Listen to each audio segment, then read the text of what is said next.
मैं आपका धन्यवाद देता हूं कि आपने मुझे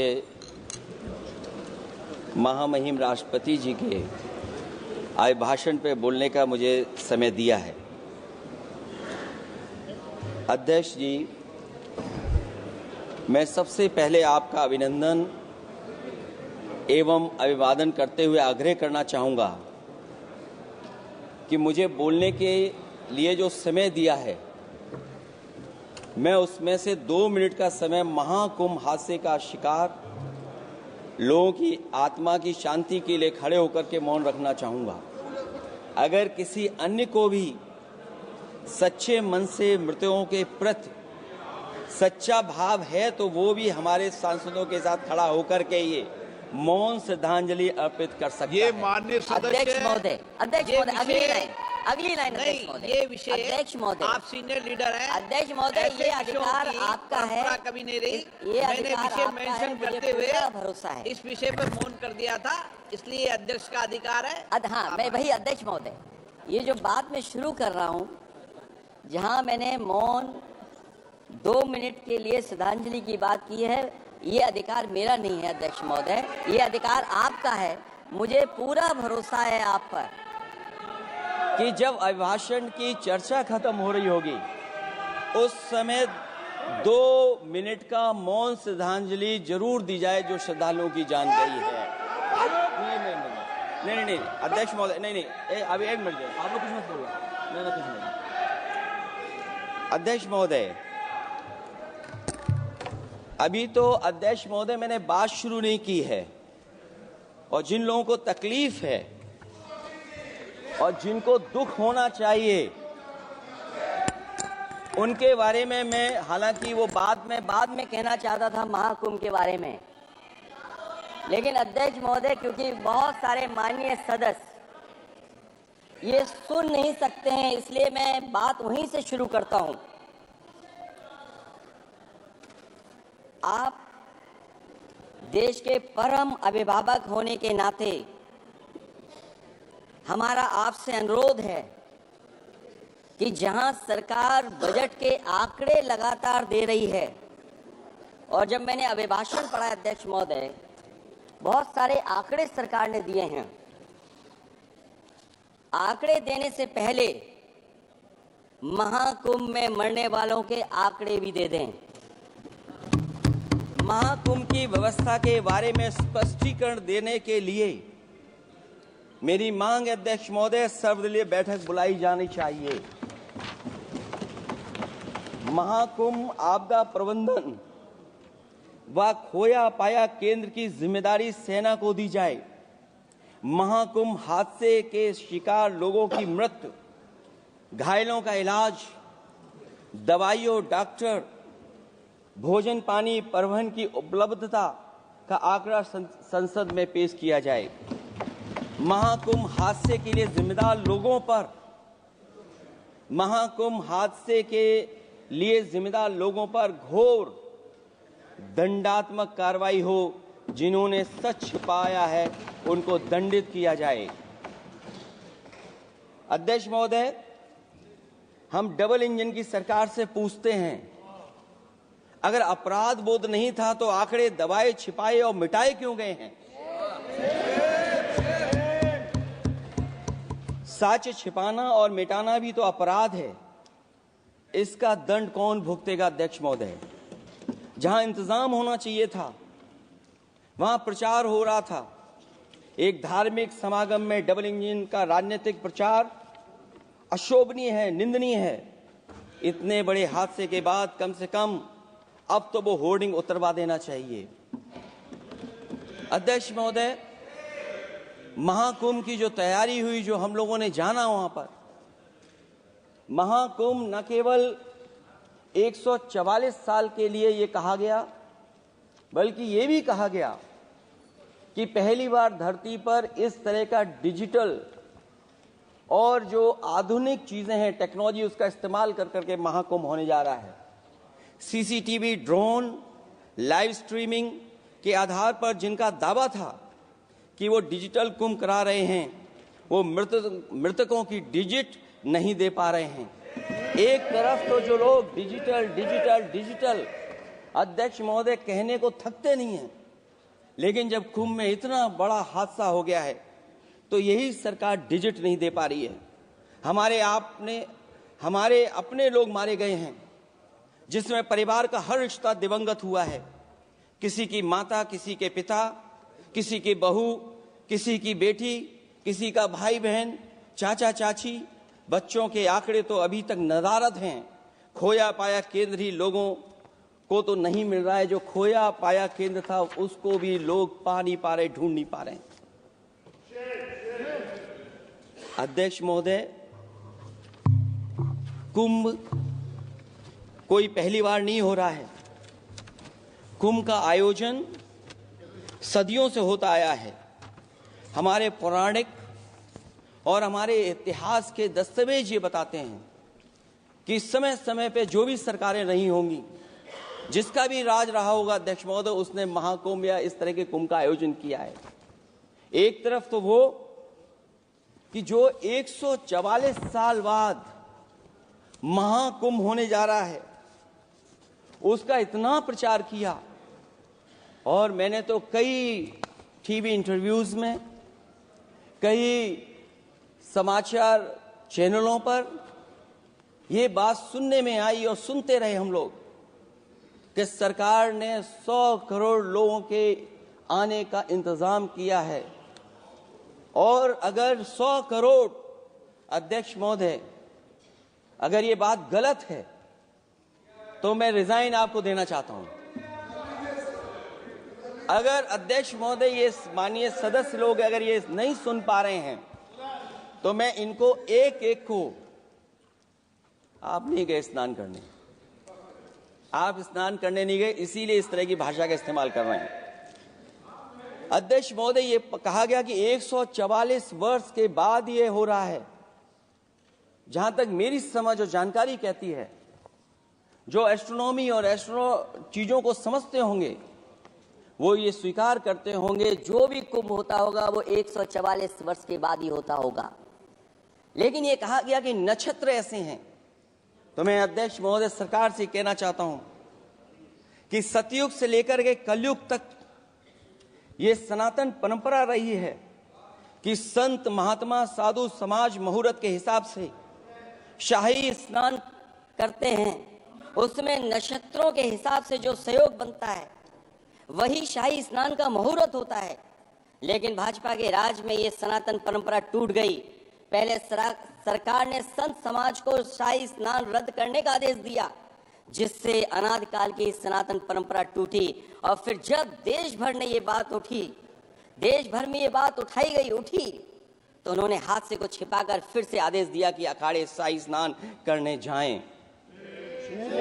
इससे सरकार ने पावन मुहूर्त के स्थान पर अपने मनमाने समय पर स्नान कराने का आदेश दिया। बात उस दिन या तिथि की नहीं होती है, बल्कि निश्चित मुहूर्त काल की होती है। ये सनातन परंपरा तोड़कर इन लोगों ने अच्छा नहीं किया। और ये क्या परंपरा टूटी है कि नहीं टूटी है, मैं समझता हूं अध्यक्ष महोदय मुझसे बेहतर सामने वाले ज्यादा जानते होंगे इसके बारे में। और जो लोग, अध्यक्ष महोदय, जो हम लोगों ने देखा वहां पर लोग पुण्य कमाने आए थे और अपनों के शव लेकर के गए हैं।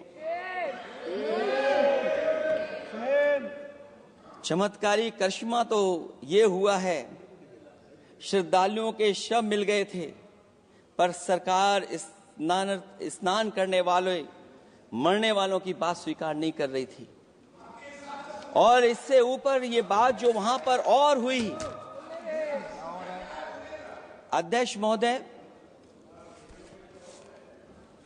जब ये जानकारी हो गई कि कुछ लोगों की जान चली गई, लाशें हैं जो मोर्चरी में पड़ी हैं, अस्पताल में पड़ी हैं, उसके बाद सोचिए सरकार क्या कर रही है।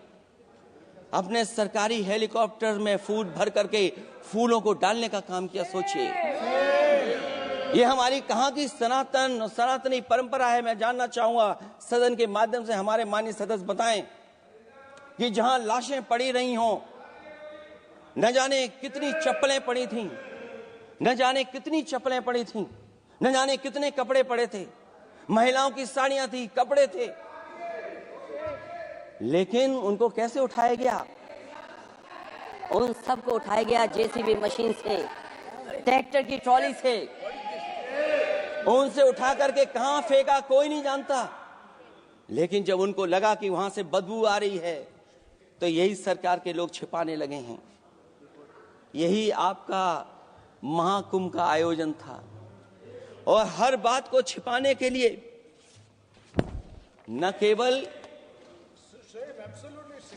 केवल ये लोग मीडिया का सहारा ले रहे हैं, मीडिया का सहारा लेते लेते सुनने में आया है कुछ दबाव और कुछ स्वीटनर भी दिए जा रहे हैं जिससे उनकी खबरें बाहर ना आ जाएं। और अगर अध्यक्ष मोदी ये बात सब गलत है मेरी, अगर ये बात सब गलत मैं कह रहा हूं, तो अभी तो नेता सदन को अभी भाषण देना है। और मैं ये बात और कहना चाहता हूं, आप अपनी तरफ से जानकारी कर लीजिएगा। हमारे उत्तर प्रदेश के मुख्यमंत्री जी ने शोक नहीं प्रकट किया था। जब देश की राष्ट्रपति और प्रधानमंत्री जी ने शोक प्रकट किया, उसके बाद 17 घंटे बाद सरकार ने स्वीकार किया। अध्यक्ष मोदी, ये वो लोग हैं जो आज भी कोई सच्चाई स्वीकार नहीं कर सकते। इनका रास्ता क्या है मैं नहीं जानता हूं, कहां ले जाना चाहते हैं, लेकिन जब अध्यक्ष महोदय मैंने अभिभाषण पढ़ा है राष्ट्रपति महोदया का, तो वही पुरानी बातें कि 12 करोड़ शौचालय बन गए हैं, 10 करोड़ गैस कनेक्शन हो गए हैं, 80 करोड़ लोगों को राशन दिया जा रहा है, 25 करोड़ लोगों को मिडिल क्लास में शामिल कर दिया गया, न्यू मिडिल क्लास में शामिल कर दिया गया। 80 और 85 को अगर हम जोड़ दें अध्यक्ष महोदय 105 करोड़ हो गए। बच्चों को और जोड़ दें तो सरकार अध्यक्ष महोदय किसके लिए काम कर रही है? किसके लिए काम कर रही है? अगर 80 को राशन दें, 25 को न्यू मिडिल क्लास में जोड़ दें, 105 करोड़ हो गए। और जो बाकी बचे हमारे देश की आबादी जिसको 140 करोड़ बता रहे हैं, उसमें कम से कम बच्चे कुछ तो संख्या होगी, आधी आबादी की संख्या होगी। अगर उसको हम बाहर निकालें तो आगे आज सरकार किसके लिए काम कर रही है? वही बात पुरानी सुनने को मिलती है कि राष्ट्रीय मिलिट्री स्कूल बन गए हैं, राष्ट्रीय मिलिट्री स्कूल जिनमें बालिकाओं की भर्ती शुरू हो गई है। अध्यक्ष महोदय, ये एक बता दें जो नया इन्होंने 10 साल के अंदर राष्ट्रीय मिलिट्री स्कूल खोला हो। और कंफ्यूज मत होना, राष्ट्रीय मिलिट्री स्कूल कौन से होते हैं, सैनिक स्कूल कौन से होते हैं, ये कंफ्यूज मत होना। 10 साल में सोचिए अध्यक्ष महोदय, एक भी नया राष्ट्रीय मिलिट्री स्कूल नहीं खोला है। अगर खोला हो तो सरकार जरूर बताए। जो लोग कहते हैं हम ईज ऑफ डूइंग रिसर्च कर रहे हैं, अध्यक्ष महोदय इनकी ईज ऑफ डूइंग रिसर्च हमने देखी है।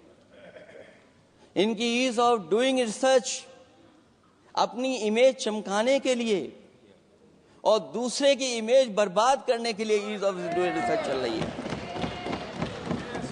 ईज ऑफ डूइंग बिजनेस, मैं देखता हूं जहां कहीं भी इन्वेस्टमेंट मीट होती है, देश के सभी मंत्री वहां पहुंच जाते हैं, सरकार के मुखिया भी जाते हैं वहां। मुझे याद है उत्तर प्रदेश में सबसे बड़ा आयोजन हुआ था इन्वेस्टमेंट मीट का। न केवल इन्वेस्टमेंट मीट इन्वेस्टर्स को बुलाया गया था, बल्कि डिफेंस एक्सपो के भी कार्यक्रम कई हुए थे। और अध्यक्ष महोदय भरोसा ये दिलाया गया था कि जो MOU हो रहे हैं 40 लाख करोड़ के, उसको जमीन पर उतार लिया जाएगा। मैं इन्हीं डबल इंजन की सरकार से जानना चाहता हूं कि जो 40 लाख करोड़ के MOU हुए उसमें कितना जमीन पर यह सरकार उतार पाई है। कहीं ऐसा तो नहीं है कि सरकार के डबल इंजन आपस में ही टकरा रहे हों। अब तो जो खबरें हम लोग पढ़ते हैं न केवल इंजन टकरा रहे हैं अध्यक्ष महोदय, अब तो डब्बे भी टकराने लगे हैं। सुना है क्योंकि दिल्ली में चुनाव है, आप इंजीनियर की डब्बा हैं। ये हमारे पुराने माननीय सदस्य हैं, आप हम एक हैं, बस जगह अलग बदल गई। जिस विभाग के मंत्री हैं वो हमारा ही काम है, आप लोग अच्छा नहीं कर रहे हैं। अध्यक्ष महोदय, दिल्ली का चुनाव है तो मैंने राष्ट्रपति जी के अभिभाषण में सुना कि यहां पर मेट्रो की जो दूरी है वो दुगनी कर दी गई है, पटरी दुगनी कर दी गई है, एक्सपेंशन हो गया है इतना। अध्यक्ष महोदय, मैं स्वीकार करता हूं दिल्ली का चुनाव है, एक्सपेंशन की बात करेंगे, लेकिन कभी आपने क्यूटो का नाम सुना है? आपने वेनिस का नाम सुना है? मैं अध्यक्ष महोदय आपके माध्यम से, जिसको क्यूटो बनाने के लिए सपना देखा गया था, 10 साल पूरे हो गए हैं, अभी तक वहां पर मेट्रो की शुरुआत नहीं कर पाए हैं। और अध्यक्ष महोदय, मैं ये बात इसलिए कह रहा हूं, अध्यक्ष महोदय मैं इसलिए बात कह रहा हूं कि जिस समय समाजवादी सरकार थी, जितनी भी मेट्रो आज यूपी में चल रही हैं, सब की सब समाजवादियों की देन है, एक भी आपकी देन नहीं है। और इस समय पर मैं याद करना चाहता हूं, उस समय देश के प्रधानमंत्री मनमोहन सिंह जी को जब मैं पहली बार मुख्यमंत्री बनकर के उनसे मिलने गया था, मैं बहुत सारे उनके काम उत्तर प्रदेश के लेकर के गया था। आज वो हमारे बीच नहीं हैं, लेकिन कम से कम उन्हें इसी बात से याद कर रहे हैं, जो जो मैंने काम उस समय दिए थे, एक एक काम उस समय के प्रधानमंत्री जी ने मेरा पूरा कर करके, और उसका परिणाम ये हुआ है अध्यक्ष महोदय, और उसका परिणाम ये हुआ है कि आज उत्तर प्रदेश में जितनी भी मेट्रो चल रही है, चाहे वो लखनऊ की हो, कानपुर की हो, आगरा की हो, नोएडा की हो, ग्रेटर नोएडा को जोड़ रही हो, दिल्ली को जोड़ रही हो। और अध्यक्ष महोदय, जिस समय उद्घाटन हुआ था दिल्ली से नोएडा को जोड़ने वाली मेट्रो का, उस समय देश के प्रधानमंत्री एक विदेश के बहुत बड़े उनके साथ बैठ करके गए थे उद्घाटन करने। वो अगर किसी ने काम किया था पूरा, तो नोएडा अथॉरिटी और समाजवादी सरकार ने, उसमें आपकी देन कोई नहीं थी। ये बात मैं मेट्रो की इसलिए कर रहा हूं कि जो लोग दिल्ली में मेट्रो बना रहे हैं, वो बनारस में मेट्रो क्यों नहीं बना पा रहे हैं? और दिल्ली का विकास अपने आप हो जाएगा, बस ये जो भारतीय जनता पार्टी की दिल्ली वाली सरकार है वो हस्तक्षेप करना बंद कर दे। अध्यक्ष महोदय, रिवर लिंकिंग का कार्यक्रम कुछ दिन पहले प्रधानमंत्री जी ने किया। अध्यक्ष महोदय, मैं आपके माध्यम से, जहां किसानों के लिए एक नई चीज आ रही है, जिससे कि न केवल उनकी खेती बाड़ी बल्कि बहुत सा सुधार दिखाई देगा। खेती बाड़ी को भी पानी मिलेगा, पीने का भी पानी होगा। इंटरलिंकिंग पुरानी योजना है, और मुझे याद है जब पहली बार उसका MOU साइन हुआ था, उस समय दोनों प्रदेश के मुख्यमंत्री शामिल थे, लेकिन जब उद्घाटन हुआ है तो दोनों के प्रदेश के मुख्यमंत्री वहां से गायब थे। और वो कारण अगर जानना चाहोगे तो वो कारण भी बता दूंगा अगर आप कहोगे तो। जहां इंटरलिंकिंग हो रही रिवर की, ये अच्छी योजना है। 40,000 करोड़ रुपए आप खर्च करने जा रहे हैं। लाखों लाख जमीन उत्तर प्रदेश और मध्य प्रदेश की सिंचाई के लिए शामिल हो जाएगी। लोगों को पीने का पानी मिलेगा। लेकिन जिनकी जमीन जाएगी, उन किसानों को, गरीबों को क्या सरकार मदद कर रही है? लैंड एक्विजिशन मैंने भी की एक समय पर, और मुझे याद है अध्यक्ष महोदय, जब मैंने लैंड एक्विजिशन किया था, उसमें भारत का ये लैंड एक्विजिशन एक्ट नहीं आया था। मैंने किसानों से बातचीत की थी और किसानों से समझाया कि ये योजना से, परियोजना से क्या लाभ होने जा रहा है। वहां के किसान तैयार हो गए, और उसका परिणाम ये था कि 21 महीने में देश का सबसे बेहतरीन एक्सप्रेसवे और जमीन एक्वायर कर करके हम लोगों ने बना करके दिखा दिया। और जब उद्घाटन हुआ था तो उसमें भारतीय वायुसेना के विमान सुखोई और मिराज को उतार करके हम लोगों ने उद्घाटन किया था उसका। ये बात मैं इसलिए बता रहा हूं, जिस हाईवे पर देश के प्रधानमंत्री जी उतरे थे और उद्घाटन के बाद प्रधानमंत्री जी के पीछे पीछे कोई चल करके आया था, वो हाईवे भी अगर किसी ने डिजाइन किया था तो समाजवादी सरकार का डिजाइन था, वो भारतीय जनता पार्टी का डिजाइन नहीं था। और अगर इनका डिजाइन होता तो उत्तर प्रदेश में कोई नया हाईवे ऐसा बना करके दिखाएं जिससे हवाई जहाज उतर जाए। नहीं तो मैं मानूंगा कि आप जो कह रहे हैं कि आधुनिक इंफ्रास्ट्रक्चर बनाना चाहते हैं, आपकी परिभाषा क्या है आधुनिक इंफ्रास्ट्रक्चर की? और ये बात में जो इतनी घुमा फिरा के कह रहा हूं, वो बात में लौट करके उसी पे जा रहा हूं। अध्यक्ष महोदय, अगर 40,000 करोड़ की योजना बनी है रिवर इंटरलिंकिंग की, तो जिन किसानों की, जिन गरीबों की जमीन जा रही है, उन किसानों को आप सही तरीके से मुआवजा, मदद उनकी क्यों नहीं कर रहे हो आप? अध्यक्ष महोदय, मैं इस अभिभाषण के माध्यम से जब सदन में जवाब आए तो उन किसानों की मदद होनी चाहिए। वो किसानों के पास कुछ नहीं है। उसके बाद आपका जो पैकेज है, आपका पैकेज पता नहीं क्यों कंजूस बनाता है कोई, आपका पैकेज कंजूस बनाता है कोई। कम से कम आपका दिल बड़ा होना चाहिए, और इतना बड़ा दिल हो कि किसान खुशहाली के रास्ते बजाए। आपने किसानों की आय दोगुनी नहीं की, आप आय दोगुनी नहीं कर पाए हैं। कम से कम उन्हें वो मदद करने का काम करें। इसमें अध्यक्ष महोदय, मैं राष्ट्रपति जी के अभिभाषण पर पढ़ रहा था कि सोलर को लेकर के और रूफ टॉप सोलर एनर्जी को, स्कीम को लेकर के बहुत बड़ी योजना और कई हजार करोड़ रुपए सरकार खर्च कर रही है।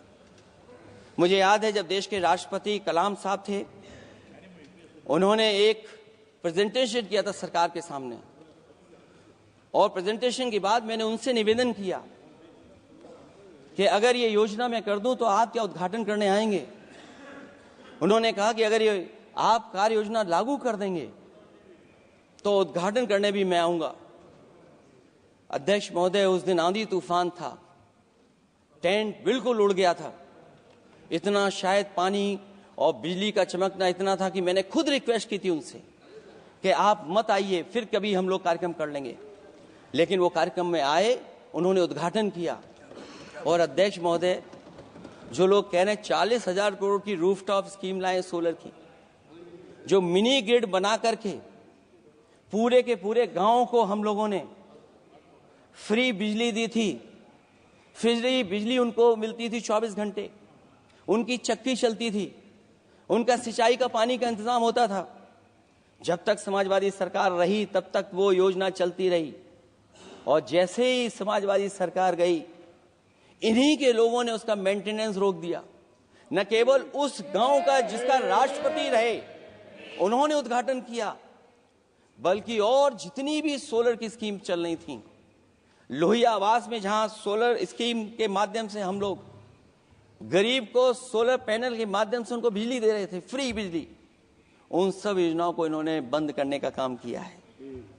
सोचिए, ये वो लोग हैं जो इंफ्रास्ट्रक्चर बनाना चाहते हैं। अध्यक्ष महोदय, चीन के सवाल को लेकर के कांग्रेस पार्टी के भी कुछ विचार हैं, हमारे भारतीय जनता पार्टी के लोगों के भी विचार हैं। सच्चाई ये सदन और ये देश भी जानता है, एक समय पर हम लोगों ने बहुत लाखों लाख किलोमीटर की जमीन, लाखों लाख एकड़ की जमीन हम लोगों ने खोई, और अब उसी रास्ते पर भारतीय जनता पार्टी चल रही है। अध्यक्ष महोदय, सवाल यह है, जमीन खोने के साथ साथ भारतीय जनता पार्टी स्वीकार नहीं कर रही है कि जमीन चीन ने कब्जा की है। और ये बात अगर हम लोग कह रहे हैं तो जो अखबारों में खबरें निकलती हैं, टीवी पे कभी कभी खबरें आती हैं, अध्यक्ष महोदय सरकार को कहिए कि ऐसे चैनल, ऐसे अखबारों पे FIR लिखा करके उन्हें जेल भेज दो, क्योंकि कुंभ की जो खबर चलाना चाहते थे, कुंभ की जो खबर देना चाहते थे, उन कुछ साथियों पे आपने FIR लिखा दी है। अगर कुंभ पर सच्ची खबर दिखाने वालों पे आप एफआईआर लिखा सकते हैं, तो फिर चीन की खबर जो खबर चला रहे हैं उस पर भी आपको एफआईआर लिखवानी चाहिए। दूसरा, हमारा एक जाति जनगणना का मसला बहुत पुराना है, ये कोई नया नहीं है। आरक्षण के सवाल पर इस देश में दक्षिण भारत से लेकर के उत्तर भारत में और देश में जगह जगह पर बहुत सारे नेता ऐसे रहे जो आज हमारे बीच नहीं हैं, जिनकी वजह से हम आज उस आंदोलन को आगे ले जा रहे हैं। बाबा साहब भीमराव अम्बेडकर जी का जो संविधान है, उसके तहत जो हमें हक अधिकार मिले हैं, आरक्षण की व्यवस्था है, उस व्यवस्था को और मजबूत बनाने के लिए जाति जनगणना होना चाहिए। उसके पक्ष में अब तो कांग्रेस पार्टी भी है। एक समय था जब कांग्रेस पार्टी उस पक्ष में नहीं थी। और अध्यक्ष महोदय, मैं बड़ी जिम्मेदारी के साथ कहना चाहता हूं, अगर उसी समय कांग्रेस पार्टी भी पक्ष में होती तो आज हमें आपके सामने खड़ा नहीं होना पता, मांगना नहीं पड़ता जाति जनगणना। लेकिन अध्यक्ष महोदय, मैं अपने कांग्रेस पार्टी के साथियों से भी कहना चाहूंगा, अध्यक्ष महोदय, मैं कांग्रेस पार्टी के साथियों से भी कहना चाहता हूं, हम आपके साथी हैं और इस मुद्दे पे तो हम आपके साथ और आपके आगे भी चल करके आपका साथ दे देंगे। अब जाति जनगणना को कोई नहीं रोक सकता है। एक दिन ऐसा आएगा अध्यक्ष महोदय, एक दिन ऐसा आएगा, कोई टकरार नहीं है, आपके इंजन जैसे नहीं है। आपका एक इंजन, अध्यक्ष महोदय, ये अध्यक्ष महोदय, हम तो, मुझे कभी कभी ये लगता है कि प्रधानमंत्री जी जितना अपने लोगों को ध्यान दे करके समझाते हैं, इतना ये समझते ही नहीं है। वो अध्यक्ष महोदय, वो सबसे ज्यादा सोशल मीडिया के बारे में जानकारी रखते हैं। आप भी जानकारी रखा करो। अगर आप जानकारी रखोगे तो आपको सच्चाई पता लग जाएगी। एक इंजन ने नमस्कार नहीं किया था दूसरे इंजन को, अगर याद हो तो पता कर लें। और ये बात अगर छिपी हुई हो, ऑनरेबल मेंबर, अध्यक्ष महोदय, अभी तो मैंने शुरू नहीं किया, मेरा लिखा हुआ बहुत लंबा है। कंक्लूड करें, आप समाप्त करें प्लीज।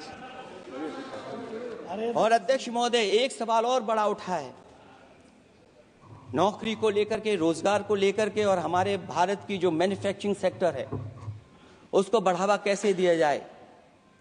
चीन जैसा देश केवल एक पे हमला नहीं कर रहा है अध्यक्ष महोदय, आपकी जमीन भी छीन रहा है और आपका बाजार भी छीन रहा है। और ये बात अगर गलत हो तो सरकार हमें बताए, वो आंकड़े दे। अगर कांग्रेस पार्टी का रास्ता था तो आपका रास्ता कांग्रेस पार्टी का क्यों है? अगर कांग्रेस पार्टी का वो रास्ता था तो आपका रास्ता क्यों है वो? मैं तो जानता हूं जिस दिन उनके सहयोगी साथी समझ लेंगे, वो भी साथ छोड़ जाएंगे। दूसरा जो सवाल कहा गया है अध्यक्ष महोदय, जिस समय बाजार खोला गया, जिस समय हमारा व्यापार के लिए पूरा बाजार खोल दिया, हमसे ज्यादा वित्त को समझने वाले इकोनॉमिस्ट और बहुत सारे जानकार लोग, वो मुझसे बेहतर समझते होंगे, लेकिन मैं ये बात समझता हूं कि जिस समय बाजार खोला गया उस समय ध्यान उतना हमारे देश की अर्थव्यवस्था पर नहीं रखा गया। अगर उसी समय पर मैन्युफैक्चरिंग सेक्टर को जिस जिम्मेदारी से रखना चाहिए था नहीं रखा गया, अगर उस समय रखा गया होता तो शायद अध्यक्ष महोदय हम लोग चीन से आगे निकल गए होते। आज चीन आ गए, हम लोग पीछे हैं। क्या आप इनको ज्ञान दे रहे हो क्या? अध्यक्ष महोदय, अपना रास्ता तो वही है, साइकिल वाला। इसलिए अध्यक्ष महोदय, अगर मेरा समय है अभी, क्योंकि मैं बहुत कुछ लेकर के आऊं, और जहां तक इंफ्रास्ट्रक्चर की बात है, आप कहते हैं कि देश का आधुनिक इंफ्रास्ट्रक्चर बनेगा, न केवल उसके नागरिकों को एक बेहतर जीवन देश की नई पहचान देता है, बल्कि देश को एक नया आत्मविश्वास भी देता है। अरे अगर ये बात सच है तो अध्यक्ष महोदय, मैं वो बात कहना चाहता हूं कि 2022 के चुनाव से पहले एक बुंदेलखंड एक्सप्रेस वे बनाया गया था, और जिसकी तैयारी को लेकर के देश के प्रधानमंत्री जी गए थे। कितनी सजावट हुई थी, कितनी तैयारी हुई थी। जो हमारे बुंदेलखंड के साथी माननीय सदस्य चलते होंगे बुंदेलखंड के एक्सप्रेस वे पर, वो जानते होंगे प्रधानमंत्री जी उद्घाटन करके गए, पानी बरस गया, बुंदेलखंड बह गया, एक्सप्रेसवे बह गया। और सोचिए अध्यक्ष महोदय, कब उद्घाटन किया था आपने? 22 में, और आज भी मेंटेनेंस चल रहा है उसमें। 22 के बाद से आज तक भी मेंटेनेंस चल रहा है।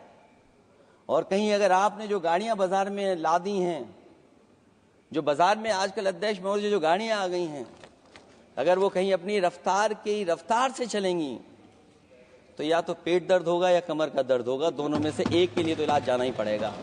और वो कितने हजार करोड़ का बना? 14,000 करोड़ का। इसी तरह गोरखपुर लिंक एक्सप्रेसवे यूपी में 91 किलोमीटर, जो हमारे रोड की जानकारी रखते होंगे, NHAI की जानकारी रखते होंगे, वो जानते होंगे कि गोरखपुर लिंक जो 2022 में शुरू हो जाना चाहिए था, वो अभी तक शुरू नहीं हो पाया। वो 91 किलोमीटर का 7,283 करोड़ का बन रहा है। जो पूर्वांचल एक्सप्रेस वे, कभी समाजवादी सरकार ने उसको डिजाइन किया, उसको सब कुछ आगे बढ़ाया, वो 340 किलोमीटर का 22,000 करोड़ के लगभग का बना है। लेकिन जहां तक मैं बना करके छोड़ गया वहां से आगे नहीं बढ़ा। और अगर वो बढ़ गया होता तो बिहार और बंगाल के लोगों के लिए बहुत रास्ता आसान हो जाता। इसी तरह एक गंगा एक्सप्रेसवे बन रहा है, जिसके बारे में सरकार ने ये कहा कि हम कुंभ से पहले शुरू कर देंगे, कुंभ से पहले गंगा एक्सप्रेसवे शुरू हो जाएगा। अध्यक्ष महोदय, वो नहीं शुरू हो पाया। मुझे लगता है जिस रफ्तार से वो काम हो रहा है, अगला जब अर्ध कुंभ आएगा तब तक ही बन पाएगा वो। ये बातें मैं इसलिए बोल रहा हूं अध्यक्ष महोदय, क्योंकि यूपी को बिहार को दे दिया, हमें कोई तकलीफ नहीं है। बिहार भी तरक्की करे, हम भी साथ देंगे बिहार का, कोई तकलीफ नहीं है। लेकिन यूपी में अगर कोई भी एक भारत सरकार के NHAI का एक्सप्रेस वे आया हो तो बता दे। एक भी कोई एक्सप्रेस वे दिया हो तब, जब देश के प्रधानमंत्री को 2 बार और नहीं तीसरी बार भी मौका दिया उत्तर प्रदेश ने। मैं अध्यक्ष महोदय आपका इशारा समझ रहा हूं, बाकी अध्यक्ष महोदय भाषण में अब बजट पे पढ़ दूंगा। मेरा बाकी भाषण बजट में होगा। मैं अपना भाषण खत्म करते हुए केवल इतना कहना चाहता हूं, मैं जो मेरे सुझाव आए हैं उन सुझावों को शामिल करे सरकार, और केवल प्रचार में न रहे सरकार। अध्यक्ष महोदय, मैं अपनी बात खत्म करने से पहले जो राष्ट्रपति जी ने कहा है, मैं भी सहमत हूं उससे। मैं उनकी सब लाइनें पढ़ना चाहता हूं। जो राष्ट्रपति महोदया जी ने कहा है, मैं उससे सहमत हूं। हमारा हिंदुस्तान 140 करोड़ आबादी वाला देश है। हमारे यहाँ भिन्न भिन्न राज्य, भिन्न भिन्न क्षेत्र, भिन्न भिन्न भाषाएं हैं, परंतु एक राष्ट्र के रूप में हमारी एक ही पहचान है, हिंदुस्तान। और हमारा एक ही संकल्प है, एक ही लक्ष्य है, विकसित हिंदुस्तान। आने वाले वर्षों में देश को विकसित राष्ट्र बनाने के लिए हम सभी दृढ़ संकल्पित हैं। इस संकल्प में देश के शहीदों की प्रेरणाएं हैं, पूज्य बापू के मानवीय आदर्श हैं, और सरदार पटेल जैसी मां भारती की संतान द्वारा हमें दिलाई गई एकता की शपथ है। हमें इन प्रेरणाओं को आगे रखते हुए एकता के इस समर्थ विकसित हिंदुस्तान के संकल्प को पूर्ण करना है। आइए हम एक बार फिर एकता के संकल्प को दोहराएं और हिंदुस्तान के सपनों को पूरा करने के लिए कटिबद्ध हों। जब हम साथ मिलकर बढ़ेंगे तो हमारी भावी पीढ़ियां 2047 में अवश्य विकसित, सशक्त, समर्थ, समृद्ध, सोशलिस्ट, सेकुलर, डेमोक्रेटिक हिंदुस्तान देखेगी। मैं इतनी ही बात कहते हुआ, क्योंकि 10 बजट आपने पेश किए हैं, वो आप समझ गए होंगे, आप समझ गए बात को जो मैं कह रहा हूं। अध्यक्ष महोदय, जो बात मैं कह रहा हूं वो बात वहां तक पहुंच गई है। उनके चेहरे बता रहे हैं कि बात वो पहुंच गई है। और मैं अपने अंत में बस यही कहूंगा, क्योंकि 10 बजट के बाद ये अभिभाषण सुन रहे हैं हम लोग, 11वां बजट आ गया है। बजट हो ऐसा जिसमें सबके लिए उम्मीदें हों, समृद्धि की दिवाली और खुशियों की ईद हो। बहुत बहुत धन्यवाद अध्यक्ष महोदय, मैं आपका धन्यवाद देता हूं।